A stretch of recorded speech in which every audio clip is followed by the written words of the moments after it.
Hi lovelies! I know all too well how hard we strive to serve a perfect Thanksgiving dinner each and every year. But inevitably, over years and years of cooking, something is bound to go wrong.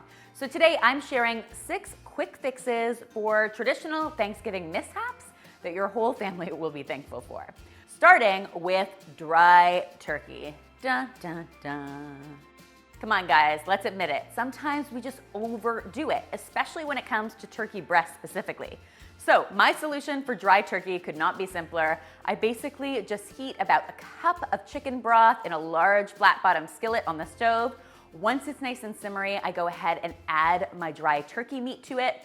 While we're here, we might as well add a little more seasoning. I've got some thyme and some sage headed in here. And then we can just pop a lid on this real quick. And the idea here is just to infuse a little bit of moisture back into our turkey breast. And after just about 5 to 7 minutes, we can remove our turkey breast and serve it immediately. Not only have you probably saved Thanksgiving, you might have just made it better. Also keep in mind, this is a great way to reheat your turkey leftovers to make sure they stay nice and tender and moist.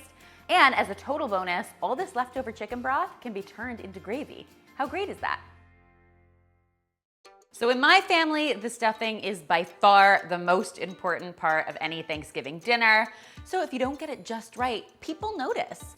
Sometimes your stuffing can be a little on the dry side. If you're looking for a quick fix, the answer is always in some flavorful chicken broth. Basically, just pour it onto your stuffing like so. But once you've got that chicken broth on, you're basically just going to cover it with some foil. Pop this in the oven for between 15 and 20 minutes, just until my stuffing has been heated through, and then it is ready to be enjoyed. Conversely, lovelies, if you've ever ended up with soggy, soupy stuffing that you've added too much liquid to, not to worry at all. All you need to do is lay it out on a non-stick baking sheet like this, get it into the oven at about 350 degrees Fahrenheit, and let it dry out. It will make for a much nicer texture. Plus, you get the added bonus of all these extra crispy bits. No one in your household will complain. Another superstar on any Thanksgiving table are the mashed potatoes, which everybody loves. But even though mashed potatoes seem simple to make, things can go wrong. So even after a lot of elbow grease, if your mashed potatoes are still on the lumpy side, not to worry, your hand mixer can be your best friend.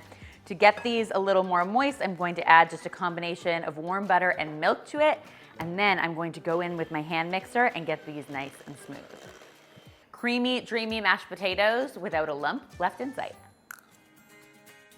On the other hand, sometimes instead of lumpy mashed potatoes, we end up with gluey, gloppy mashed potatoes. If you've fallen victim to gluey mashed potatoes, don't fret at all. Simply transfer your mashed potatoes into a baking dish and then top them with a little bit of shredded cheese, some breadcrumbs, and a bit of dried parsley for color. Then get those into the oven for about 15 to 20 minutes, just until they're heated through and those breadcrumbs are crisp and golden on top. And now you've got something even more spectacular than you started with. And come on guys, how often does cheese not make something better? Finally, my friends, I think we can all agree that no Thanksgiving table is complete without a huge boat of savory gravy. But from time to time, your gravy can be a little on the lumpy side. Not to worry, this is not a crisis. All you need to do is basically bust out your blender and give it a good whirl. Couple important tips though, if you are blending hot liquids in a blender, it's important never to fill your blender more than halfway full. You also want to take the center lid off so that any steam can escape, because if you trap all of that heat in there, the lid can explode off of your blender and you can end up with really serious burns. The emergency room is not where you want to be spending your Thanksgiving. Trust me on this one.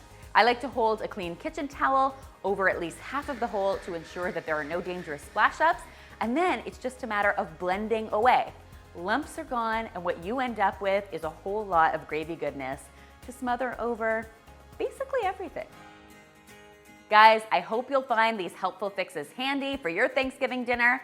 And if you're looking for some amazing foolproof Thanksgiving recipes, I just happen to have a brand new video on just that. You can check it out in the description box below. If you give any of these tasty recipes a try, be sure to tweet me, Instagram me, or Facebook me a photo, because I always love seeing your kitchen creations.